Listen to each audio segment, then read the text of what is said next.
ಶ್ರೀ ಗಣಪತಿ ಶಾರದಾ ಗುರುಭ್ಯೋ ನಮಃ. ಯತ್ರ ಯೋಗೇಶ್ವರ ಕೃಷ್ಣೋ ಯತ್ರ ಪಾರ್ಥೋ ಧನುರ್ಧರಃ ತತ್ರ ಶ್ರೀ ವಿಜಯ ಭೂತಿರ್ಧ್ರುವ ನೀತಿರ್ಮತಿರ್ಮಮ. ಶ್ರೋತೃಗಳಿಗೆ ಶ್ರೀ ಅಳಸಿಂಗರಾಚಾರ್ಯ ವಿರಚಿತ ಶ್ರೀ ವ್ಯಾಸ ಮಹರ್ಷಿ ಪ್ರಣೀತ ಶ್ರೀಮನ್ ಮಹಾಭಾರತದ ಅಶ್ವಮೇಧಿಕ ಪರ್ವದಲ್ಲಿ ಬ್ರಹ್ಮನು ಮಹರ್ಷಿಗಳಿಗೆ ಯೋಗಿಗಳಲ್ಲಿರುವ 4 ಬಗೆಗಳನ್ನು, ಮೋಕ್ಷಾರ್ಥಿಗಳಿಗೆ ತಿಳಿಯಬೇಕಾದ ವಿಷಯಗಳನ್ನು ತಿಳಿಸಿದುದು ಎಂಬ 48ನೆಯ ಅಧ್ಯಾಯಕ್ಕೆ ಸ್ವಾಗತ. ಬ್ರಹ್ಮನು ಹೇಳುತ್ತಿರುವನು: ಓ ಮಹರ್ಷಿಗಳಿರ, ಕೆಲವರು ಪ್ರಪಂಚವೆಂಬ ಈ ವೃಕ್ಷವನ್ನು ಬ್ರಹ್ಮಮಯ ಎನ್ನುವರು, ಕೆಲವರು ಬ್ರಹ್ಮವನ್ನು ವನದಂತೆ ಹೇಳುವರು, ಕೆಲವರು ಬ್ರಹ್ಮವನ್ನು ಅವ್ಯಕ್ತವೆನ್ನುವರು, ಕೆಲವರು ಬ್ರಹ್ಮವನ್ನು ನಿರ್ದುಷ್ಟವಾದ ಪರವಸ್ತು ಎನ್ನುವರು. ಈ ಪ್ರಪಂಚವೆಲ್ಲ ಅವ್ಯಕ್ತದಿಂದ ಉಂಟಾಗಿ ಅದರಲ್ಲಿಯೇ ಲಯ ಹೊಂದುವುದೆಂದು ಹೇಳುವರು. ಯಾವನು ಮರಣಕಾಲದಲ್ಲಿ ಉಸಿರು ಬಿಡುವಷ್ಟು ಹೊತ್ತಾದರೂ ಆ ಪರಮಾತ್ಮನನ್ನು ಧ್ಯಾನ ಮಾಡಿ ಅವನೊಡನೆ ತನಗೆ ತಾದಾತ್ಮ್ಯವನ್ನು ನೆನೆಸುವನು, ಅವನು ಮೋಕ್ಷಕ್ಕೆ ಯೋಗ್ಯನು.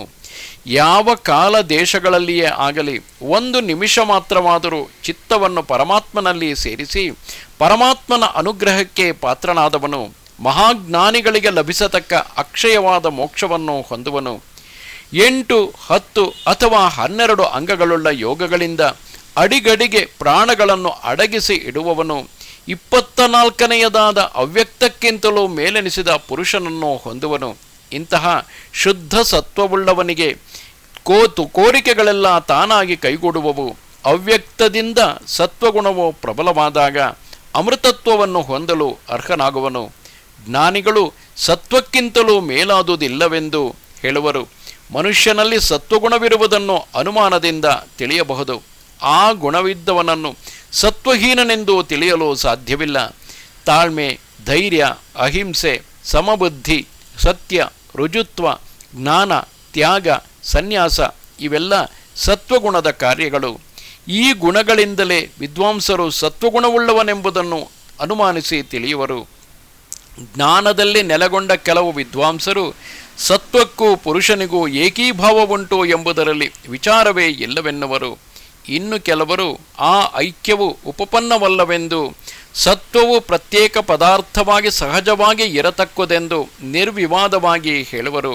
ಹೀಗೆಯೇ ಪುರುಷನಿಗೂ ಸತ್ವಕ್ಕೂ ಏಕತ್ವ ನಾನಾತ್ವಗಳೆರಡು ನಿರೂಪಿಸಲ್ಪಡುವವು. ಇದಕ್ಕೆ ವಿದ್ವಾಂಸರ ಯುಕ್ತಿ ಕಲ್ಪನೆಯು ಉಚಿತವಾಗಿದೆ. ಅತ್ತಿಯ ಹಣ್ಣಿಗೂ ಅದರೊಳಗಿನ ಸೊಳ್ಳೆಗಳಿಗೂ ಹೇಗೆ ಏಕೀಭಾವವು ಭಿನ್ನ ಭಾವವು ತೋರುವುದೋ ಹಾಗೆಯೇ ಇದನ್ನು ನಿದರ್ಶಿಸುವರು. ಪುರುಷನಿಗೂ ಸತ್ವಕ್ಕೂ ಇರುವ ಸೇರುವಿಕೆಯನ್ನು ಮೀನು ನೀರಿನಲ್ಲಿ ಇರುವುದಕ್ಕೂ ಜಲಬಿಂದುವು ತಾವರೆ ಎಲೆಯಲ್ಲಿ ಇರುವುದಕ್ಕೂ ಸಮಾನವೆನ್ನುವರು ಎಂದನು. ಓ ಶಿಷ್ಯ, ಹೀಗೆ ಬ್ರಹ್ಮನು ಹೇಳಿದ ತತ್ವಾರ್ಥಗಳನ್ನೆಲ್ಲ ಆ ಮಹರ್ಷಿಗಳು ಚೆನ್ನಾಗಿ ಮನಸ್ಸಿಗೆ ತಂದುಕೊಂಡು ಬೇರೆ ಕೆಲವು ಸಂಶಯಗಳನ್ನು ಪರಿಹರಿಸುವುದಕ್ಕಾಗಿ ತಿರುಗಿ ಬ್ರಹ್ಮನನ್ನು ಕೇಳುವರು. ಇದು ಶ್ರೀಮನ್ ಮಹಾಭಾರತದ ಅಶ್ವಮೇಧಿಕ ಪರ್ವದಲ್ಲಿ 48ನೆಯ ಅಧ್ಯಾಯವು.